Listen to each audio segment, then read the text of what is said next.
नमस्कार दोस्तों, ट्रिकी गुरु अमित गुप्ता के YouTube चैनल में आज आपका बहुत बहुत स्वागत है। दोस्तों, एसएससी सीजीएल में यदि आपको अच्छी पोस्ट प्राप्त करनी है तो रीजनिंग को आप नजरअंदाज नहीं कर सकते। इसलिए आज के इस वीडियो में हम आपके लिए लेकर आए हैं प्रीवियस ईयर क्वेश्चंस जो कि मिरर इमेज दर्पण प्रतिबिंब से संबंधित है और इन सभी प्रश्नों को हम लोग हल करेंगे बिल्कुल नई ट्रिकी अप्रोच के साथ, चुटकियों में। ऐसे प्रश्नों को तो वो सभी छात्र जो अच्छे से तैयारी करते हैं मिरर इमेज के दर्पण प्रतिबिंब के प्रश्नों को सही करते हैं, ये मैं मानता हूं। लेकिन अब बात प्रश्न को सही करने तक ही सीमित नहीं रह गई है, बल्कि सही तो करना ही है, लेकिन कम से कम समय में। जो रीजनिंग में आपका समय बचेगा वही समय जाकर आप मैथ में दे पाएंगे। तो कम समय में प्रश्न को तो सही मानना है कि सही हमें करना ही है, किसी भी हालत में सही करना आप कोई समस्या नहीं है। कम समय में प्रश्न को सही करना ये थोड़ी सी समस्या की बात हो सकती है। तो आज के इस वीडियो में हमने केवल उन्हीं प्रश्नों को लिया है जो कि प्रीवियस ईयर में आए हुए, ताकि आपका कॉन्फिडेंस इन प्रश्नों को हल करके बढ़ जाए और समझ पाए आपकी परीक्षा में अगर आपको एसएससी सीजीएल को क्लियर करना है तो किस प्रकृति के प्रश्नों को आपको हल करना पड़ेगा दर्पण प्रतिबिंब के। तो देखिए, ये पहला प्रश्न है जो कि एसएससी सीजीएल टीयर 1 की 2022 की परीक्षा में पूछा गया है। तो देखिए, आपको करना क्या है, एक बार में परिवर्तन के एक नियम का पता लगाइए। तो यहां पर देखिए, ये वाले अगर हम लोग भाग को देखें जल्दी से, मुझे थोड़ा समझाने में समय लगेगा लेकिन आपको इस काम को करने में समय नहीं लगेगा।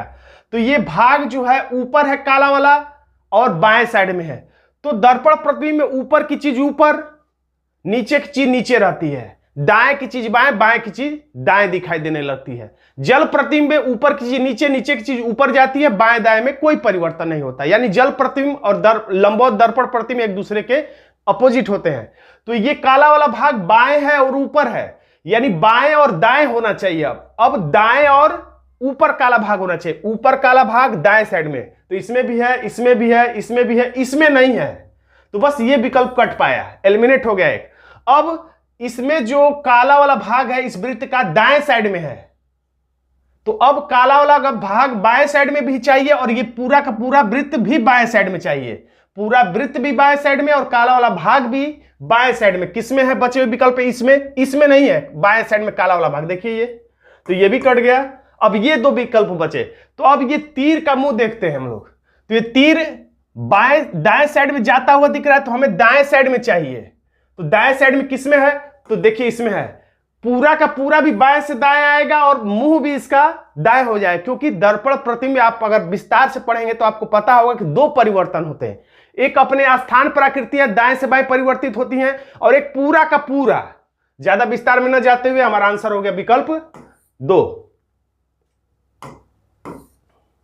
जब विस्तार वाले प्रश्न आप सीखते हैं तो उसमें बाकायदे बताया जाता है कि ABCD A से Z तक कैसे जल प्रतिबिंब में लिखा जाएगा, दर्पण प्रतिबिंब कैसे लिखा जाएगा, 1 से लेके 0 तक, 9 और 0 तक के अंक कैसे जल प्रतिबिंब में दर्पण प्रतिबिंब में लिखे जाते हैं। ये सब कुछ आपको ट्रिक बाय ट्रिक बताया जाता है।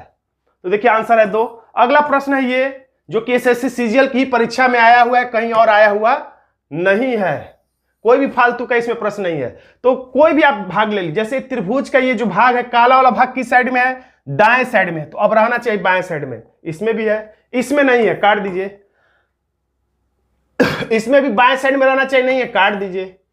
इन दोनों में बाएं साइड में है, तो इन दोनों में आंसर हो सकता है पहला या चौथा। तो अब y दोनों में एक ही जैसा है, r सीधा है, तो अब रहेगा उल्टा।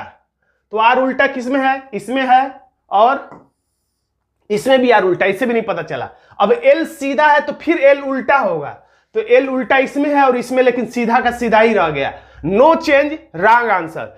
चेंज होना चाहिए। मेरा एक नियम ये कहता है कि चेंज होना चाहिए था, यानी दाएं से बाएं जाना चाहिए था। या जल प्रतिबिंब है तो ऊपर से नीचे या नीचे से ऊपर आना चाहिए था। चेंज होना चाहिए था, चेंज नहीं हुआ, तो नो चेंज, रॉन्ग आंसर। तो हमारा आंसर ये भी कट गया। अब हमारा आंसर हो गया विकल्प A। हमारा आंसर हो गया 1 नंबर। देखिए आंसर है 1।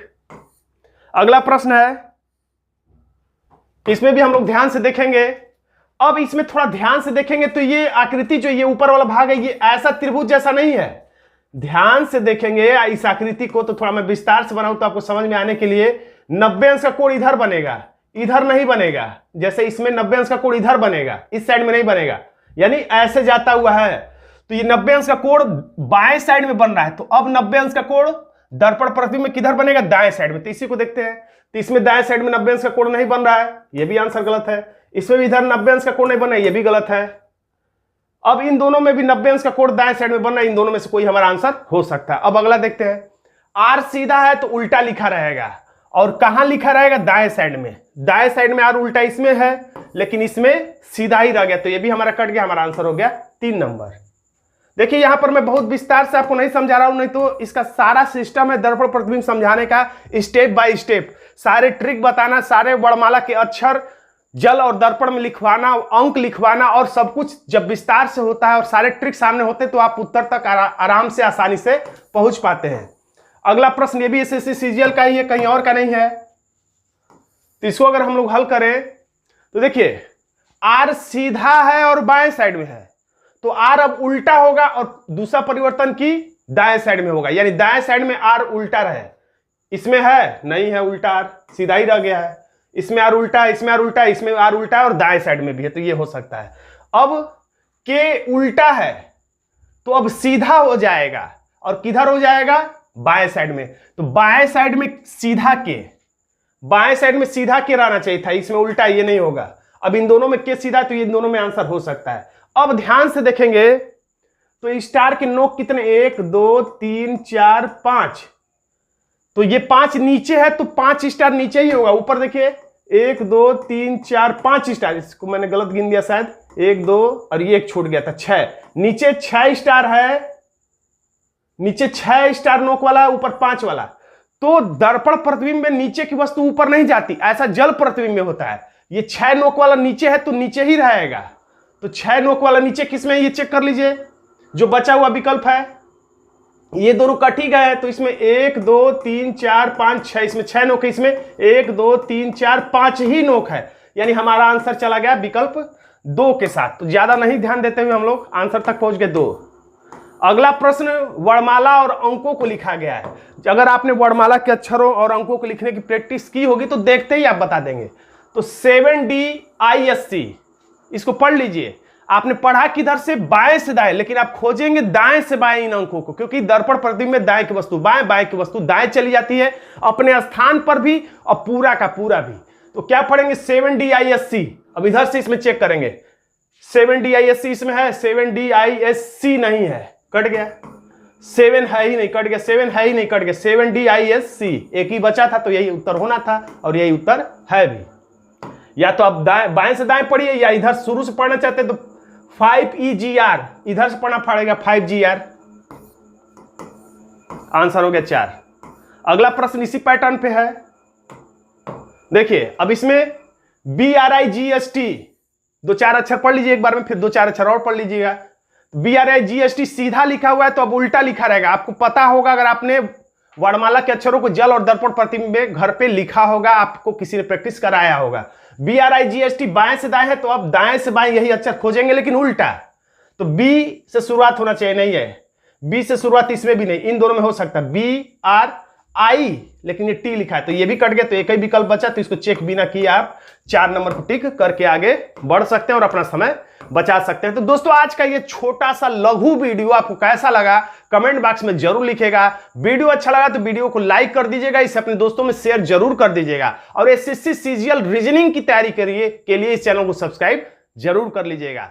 धन्यवाद दोस्तों।